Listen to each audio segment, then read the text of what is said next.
다 함께 사도신경으로 우리의 신앙을 고백하도록 하겠습니다.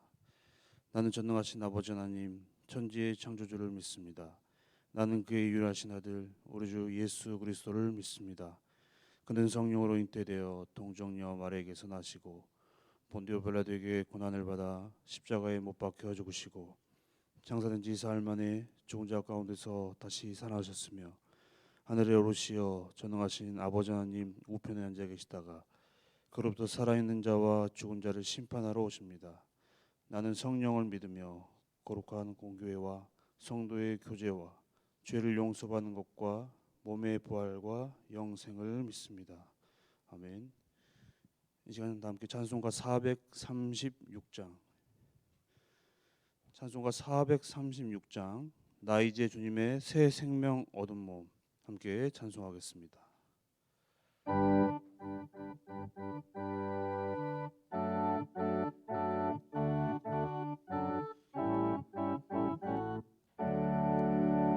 나 이제 주님의 새 생명 얻은 몸 옛 것은 지나고 새 사람이로다. 그 생명 내 맘에 강같이 흐르고 그 사랑 내게서 해같이 빛난다. 영생을 누리며 주 안에 살리라. 오늘도 내일도 주 함께 살리라. 주 안에 감추인 새 생명 얻으니 이전에 줬던 것 이제는 값없다. 하늘의 은혜와 평화를 맛보니 찬송과 기도로 주 함께 살리라. 영생을 누리며 주 안에 살리라. 오늘도 내일도 주 함께 살리라. 산천도 조목도 새 것이 되었고 죄인도 원수도 친구로 변한다. 새 생명 얻은 자 영생을 누리니 주님을 모심마 새 하늘이로다. 영생을 누리며 주 안에 살리라. 오늘도 내일도 주 함께 살리라. 주 따라가는 길 험하고 멀어도 찬송을 부르며 뒤따라가리라. 나 주를 모시고 영원히 살리라. 날마다 섬기며 주 함께 살리라. 영생을 누리며 주 안에 살리라. 오늘도 내일도 주 함께 살리라. 아멘. 이제 함께 보신 말씀은 마태복음의 말씀 함께 보시겠습니다. 마태복음 15장 21절부터 28절까지의 말씀입니다. 마태복음 15장 21절부터 28절까지의 말씀입니다. 15장 21절부터 28절까지의 말씀을 교독하시고 마지막 절을 합독하도록 하겠습니다. 예수께서 거기서 나가사 두로와 시돈 지방으로 들어가시니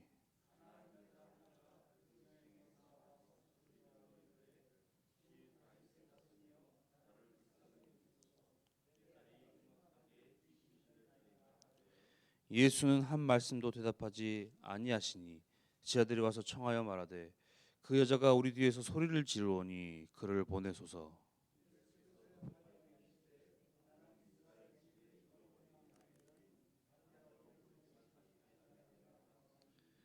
여자가 와서 예수께 절하며 이르되 주여 저를 도우소서.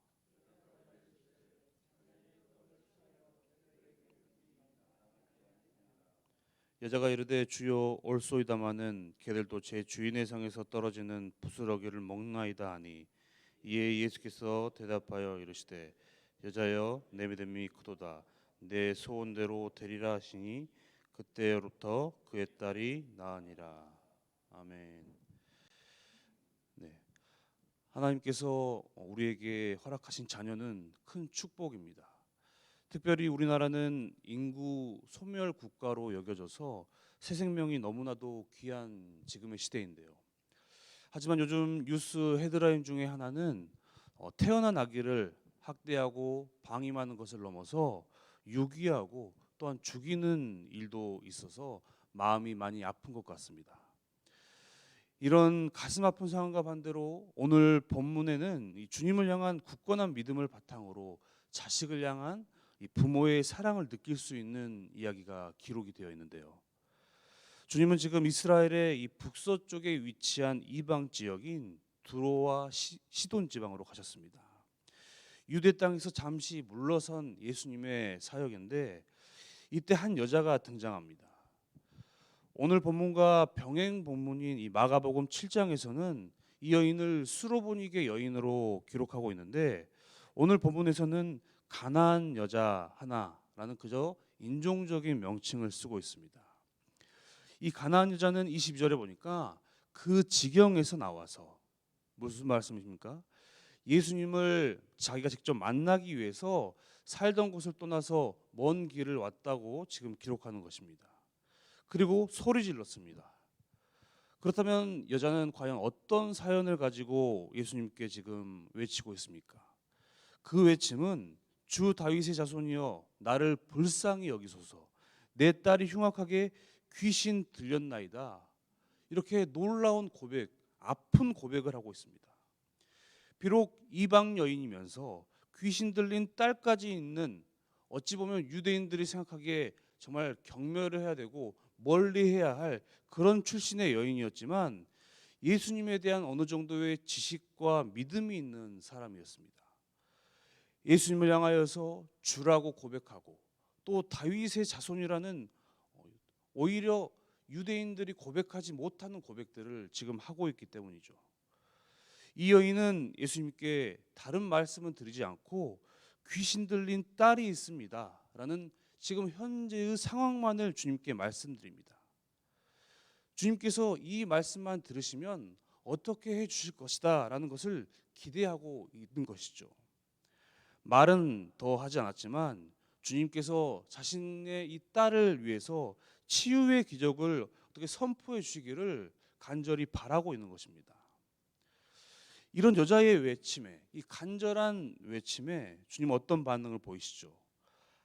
한 말씀도 대답하지 아니하시니라고 성경은 말합니다. 전혀 예수님께서는 반응하고 있지 않습니다. 본문에는 여자의 행동에 대해서 더 반복에 대한 어떤 행위가 나와 있지 않지만 여인은 계속해서 예수님과 제자들을 따라왔고 계속해서 소리를 질렀을 것입니다. 이는 후에 예수님을 향하여서 제자들이 그를 보내소서 청하는 것을 보고 알 수 있습니다. 제자들이 단지 여자가 소리를 한 번 질렀다고 해서 귀찮음을 느끼지는 않았겠죠. 여러분이 만약 이 여인이었다면 어떤 감정을 갖고 계셨을까요? 이 예수님의 침묵은 답답함을 넘어서 두렵고 가슴 아픈 침묵으로 다가왔을 것입니다. 다시 제자들의 반응을 살펴보면 그 여자가 우리 뒤에서 소리를 지르오니 그를 보내소서.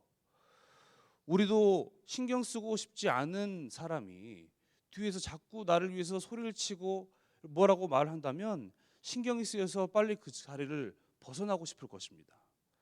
제자들 역시 자신들을 굉장히 신경 쓰이게 지금 소리치는 이 여자에서 벗어나기 위해 예수님께서 차라리 어떻게라도 반응을 보여주십시오라고 원했던 것입니다. 어떻게 보면 제자들의 이 경멸하던 듯한 반응은 가나안 여인이 극복해야 할 첫 번째 장애물이었습니다. 오늘날 우리 또한 우리가 만나는 사람들의 어떤 외적인 요소들을 보면서 그 사람의 어떤 복음과 믿음에 대해 판단하는, 잘못된 판단을 하는 그러한 행위를 해서는 안 되겠는데요. 출신과 성별 그리고 재산 등을 뛰어넘어서 하나님께서는 우리 인간의 눈으로는 다르게 더 훌륭한 믿음의 소유자라고 생각하실 수도 있고, 어떻게 보면 하나님께서 쓰시고자 하는 일꾼일 수도 있기 때문입니다. 주님께서 드디어 말씀하십니다. 24절에 보니까 나는 이스라엘 집에 잃어버린 양 외에는 다른 데로 보내심을 받지 아니하였노라. 예수님께서는 자신을 메시아로 받아들일 이 첫 번째 기회는 이스라엘, 즉 유대인임을 말씀하고 있습니다. 우리가 종종 휴가 간 소방관이나 간호사가 휴가 중에 응급 환자를 심폐소생술로 어떻게 방법을 취해서 생명을 구할 수 있었다라는 것을 들을 수 있습니다. 하지만 지금 예수님의 이러한 말씀은 응급 상황이 발생했는데 내 관할 부서가 아니어서, 상부에서 지시가 내려오지 아니어서 나는 아무것도 할 수 없다라는 그러한 말씀과 동일한 것입니다. 하지만 자신의 이 간절한 외침에 드디어 말씀하시는 그 내용이 어떻든 간에 반응하고 계시는 그 주님께 절하면서 엎드림으로 여자는 나아가고 있습니다. 그리고 다시 말씀합니다. 주여 저를 도우소서. 이때 예수님은 이 여인이 듣기에도, 그 누가 듣기에도 다소 모욕적으로 들릴 수 있는 말씀을 하시는데, 자녀의 떡을 취하여 개들에게 던짐이 마땅하지 아니하리라.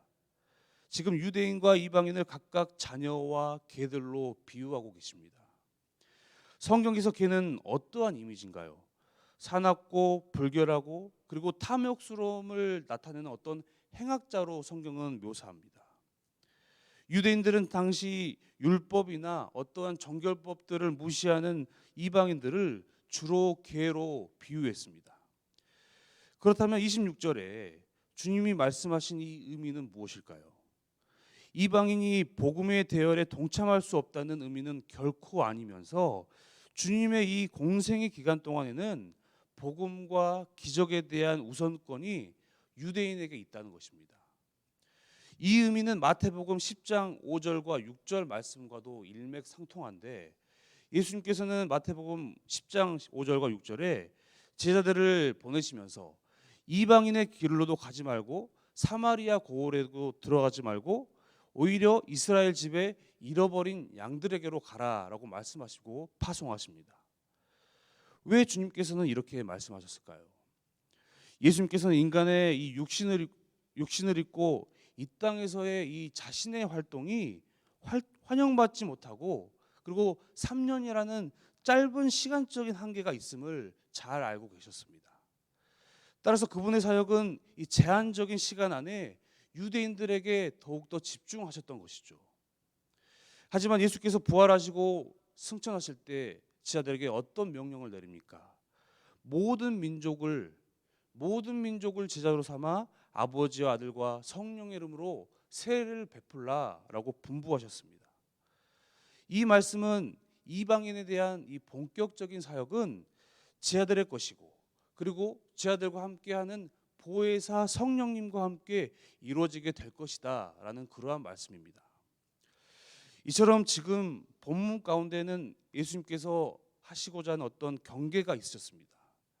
오병이어와 무리를 걷는 것을 통하여서 인간의 어떤 상식과 한계를 뛰어넘는 그러한 기적들을 보여주셨지만, 지금 이 가나안 여자 앞에서는 그 한계 안에서 기다리고 절제하시는 주님의 모습을 우리가 발견할 수 있는 것입니다.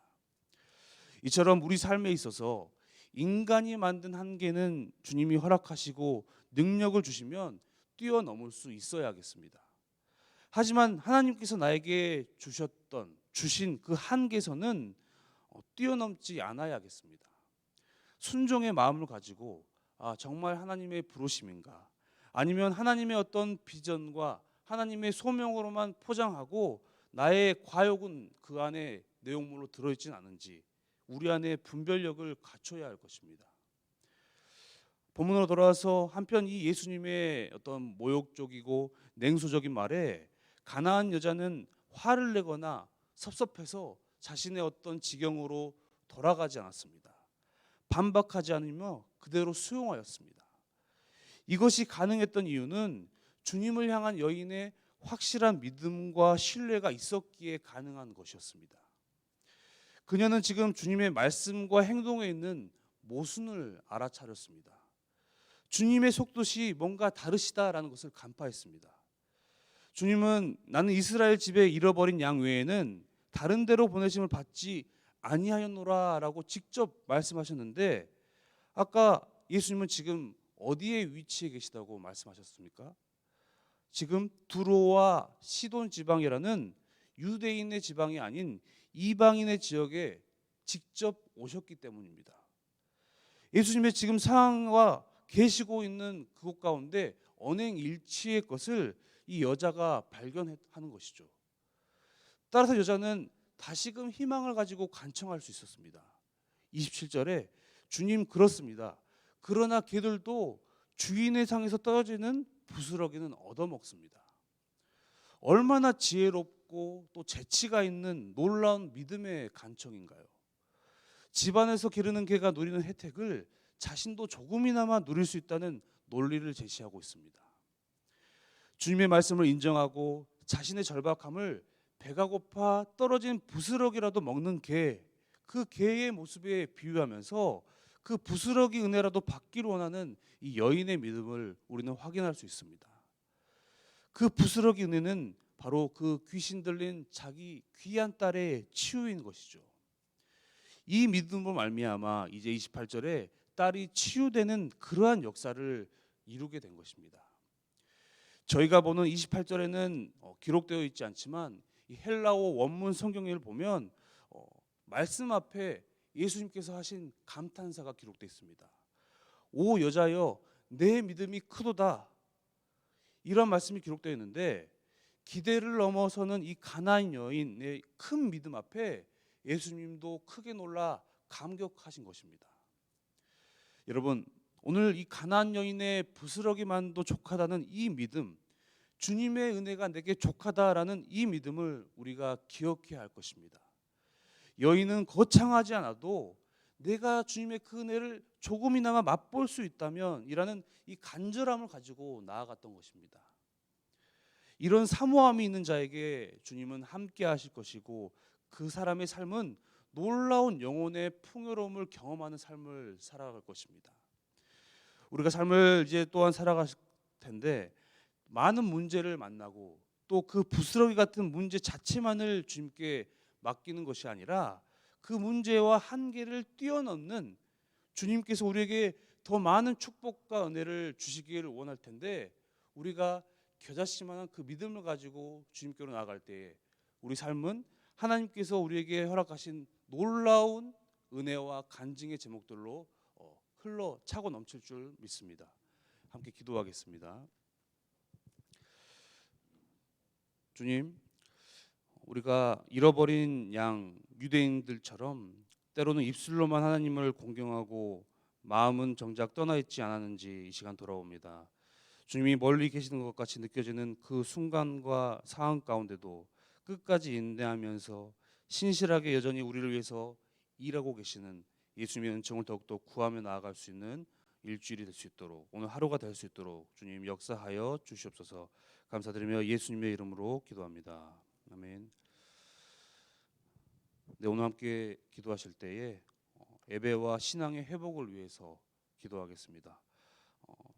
주일에도 광고를 통해 목사님께서 말씀하셨듯이 어떤 항종직 기도회와 또한 금요 기도회 때 항종직의 많은 출석과 성도님들이 보이질 않아서 말씀하셨는데요.